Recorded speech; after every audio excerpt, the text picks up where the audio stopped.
familia tiene que ser protegida.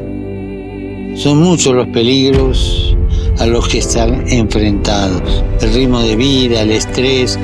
A veces los padres se olvidan de jugar con sus hijos. La iglesia tiene que animar y estar al lado de la familia, ayudándolas a descubrir caminos que le permitan superar todas las dificultades. Recemos para que las familias en el mundo de hoy sean acompañadas con amor, respeto y consejo, y de modo especial sean protegidas por los estados.